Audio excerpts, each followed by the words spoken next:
Indian ஹிஸ்டரியிலேயே பாத்தீங்க அப்படின்னா biggest அமௌண்ட்டுக்கு இந்தியன் கிரிக்கெட் டீமோட ஜெர்சி ஸ்பான்சர்ஷிப்பை ஒரு மிகப்பெரிய ஒரு டயர் கம்பெனி ஸ்பான்சர்ஷிப் எடுத்துக்கிறாங்க. இவங்க எடுக்கிறதுக்கு முன்னாடியே பாத்தீங்க அப்படின்னா இவங்க கூடவே பாத்தீங்க அப்படின்னா பாதி கம்பெனிகள் போட்டி போட்டு இருந்துச்சு. அதுல கான்வா அப்படின்னு சொல்லப்படுற கம்பெனி 544 கோடி ரூபாய் அப்ளை பண்ணியிருந்தாங்க. நெக்ஸ்ட் பாத்தீங்க அப்படின்னா ஜேகே டயர் 477 கோடி ரூபாய் அப்ளை பண்ணியிருந்தாங்க. இவங்க எல்லாத்தையுமே பாத்தீங்க அப்படின்னா ஓரம் கட்டிட்டு அப்பல்லோ டயர்ஸ் அப்படிங்கிற அந்த கம்பெனி பாத்தீங்க அப்படின்னா 529 கோடி ரூபாய் கொடுத்து இந்த ஜெர்சி ஸ்பான்சர்ஷிப் எடுத்திருந்தாங்க. இதுக்கு முன்னாடி பாத்தீங்க அப்படின்னா ட்ரீம் 11 அவங்க தான் இந்த ஸ்பான்சர்ஷிப் எடுத்திருந்தாங்க 358 கோடி ரூபாய்க்கு. ஓகேயா? ஸோ இதனால பாத்தீங்க அப்படின்னா இந்த அப்போலோ டயர்ஸ் இப்போ இவங்க ஸ்பான்சர்ஷிப் எடுத்திருக்கிறதுனால பிசிசிஐக்கு ஒரு மேட்சுக்கு 4.5 crore அமௌண்ட் கட்ட வேண்டியிருக்கும் அப்படின்னு சொல்லி சொல்றாங்க ஒரு மேட்ச்க்கு. ஓகேயா? இது இதுக்கு முன்னாடி ட்ரீம் 11 எடுத்திருந்தாங்கல்ல, அதை விட அவங்க எடுத்திருந்த 4 கோடி விட இது அதிகம் அப்படின்னு சொல்லி சொல்லப்படுது. ஓகேயா? மொத்தம் 142 மேட்சஸ் நடக்கும். அதுல பாத்தீங்க அப்படின்னா 121 மேட்சஸ் இருதரப்பு போட்டி, அதாவது பிட்ராயல் காம்படிஷனா இருக்கும். 21 மேட்சஸ் பாத்தீங்க அப்படின்னா ஐசிசி சீரீஸ் மேட்சஸ் தான் நடக்கும் அப்படின்னு சொல்லி சொல்லியிருக்கிறாங்க. ஓகேயா?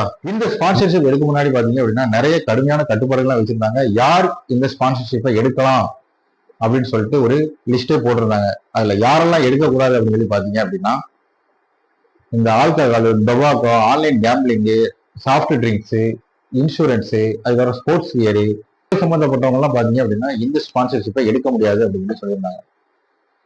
ஸோ இந்த ஸ்பான்சர்ஷிப் எடுத்ததுனால பாத்தீங்க அப்படின்னா இந்த அப்போலோ டயர்ஸ் இருக்காங்கல்ல, அவங்களுக்கு மிகப்பெரிய லாபம் அப்படின்னு சொல்லி சொல்லப்படுது.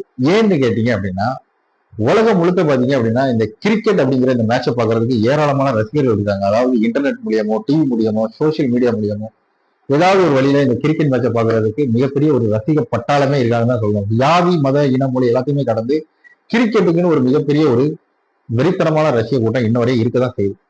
ஸோ இவங்கெல்லாம் பாக்குறதுனால பாத்தீங்க அப்படின்னா இந்த கிரவுண்ட்ல நம்ம இந்தியன் டீம் பிளேயர்ஸ் அந்த ப்ளூ கலர் ஜெர்சியை போட்டுட்டு அந்த செஸ்ட் ஏரியால பாத்தீங்க அப்படின்னா அப்போலோ டயர்ஸ் அப்படிங்கிற அந்த லோகோ போட்டு வந்தாங்க அப்படின்னா அது உலகத்துல இருக்கிற பலராலையும் பார்க்கப்படும். ஸோ இதனால பாத்தீங்க அப்படின்னா சவுத் ஏசியா மட்டும் இல்லாம எமர்ஜிங் மார்க்கெட், அதாவது வளரும் மார்க்கெட்ல எல்லாம் பாத்தீங்க அப்படின்னா இந்த அப்போலோ டயர்ஸோட லோகோ ரொம்பவே அதிக அளவுல பிரபலப்படும். ஸோ இதனால பாத்தீங்க அப்படின்னா மக்கள்கிட்ட இந்த அப்பல்லோ அப்படின்னு சொல்லப்படுற இந்த பிராண்டு ரொம்ப எளிதாவே ரீச் ஆகும் அப்படின்னு சொல்லி சொல்றாங்க. அப்பல்லோ டயர்ஸோட க்ரோத் பாத்தீங்க அப்படின்னா ரொம்பவே சீக்கிரமே க்ரோ ஆகும். ஸோ நல்ல வளர்ச்சி இருக்கும் அப்படின்னு சொல்லி சொல்லப்படுது. இந்த அப்பல்லோ அப்படின்னு பிரிண்ட் பண்ணப்பட்ட லோகோ ஜெர்சி எப்போ அறிமுகமாகுது அப்படின்னு சொல்லி கேட்டீங்க அப்படின்னா October 2. ஓகேயா? வெஸ்ட் இண்டீஸுக்கு ஆப்போசிட்டா இந்தியன் டீம் விளையாடுற அந்த 2 நாள் போட்டிகளில் பாத்தீங்க அப்படின்னா ஒரு டெஸ்ட் மேட்ச்ல இதை அறிமுகப்படுத்துறாங்க. அதுக்கப்புறம் அதை தொடர்ந்து பாத்தீங்க அப்படின்னா டு பி கண்டினியூடு கான்பூர்ல நடக்கிற ஆஸ்திரேலியா இந்தியா அந்த மேட்ச்ல பாத்தீங்க அப்படின்னா அந்த 3 நாள் போட்டிகள்ல 1 டே சீரீஸ்ல பாத்தீங்க அப்படின்னா அந்த ஜெர்சி அறிமுகமாகுது அப்படின்னு சொல்றாங்க. ஓகேயா? ஸோ இந்த ஸ்பான்சர்ஷிப் பணத்து மூலமா பாத்தீங்க அப்படின்னா அடிமட்ட கிரிக்கெட்டு, மகளிர் கிரிக்கெட்டு, அதுக்கான பயிற்சி, மேம்பாடு, அதுக்கப்புறம் வளர்ச்சி, இதுக்குண்டான பணிகள்ல இந்த முதலீடு செய்யப்படும், மறுமுதலீடு செய்யப்படும் அப்படின்னு சொல்லி சொல்றாங்க பிசிசிஐ அப்படின்னு சொல்லப்படுற இந்திய கிரிக்கெட் கட்டுப்பாடு வாரியம். ஓகேயா?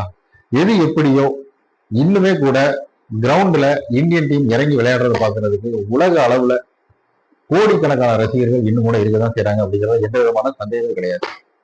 இந்த வீடியோ நான் முடிச்சுக்கிறேன். நெக்ஸ்ட் வீடியோல பாக்குறேன். பாய். நான் உங்க கார்த்திக். இந்த வீடியோ பிடிச்சது அப்படின்னா லைக் பண்ணுங்க, ஷேர் பண்ணுங்க, சப்ஸ்கிரைப் பண்ணுங்க.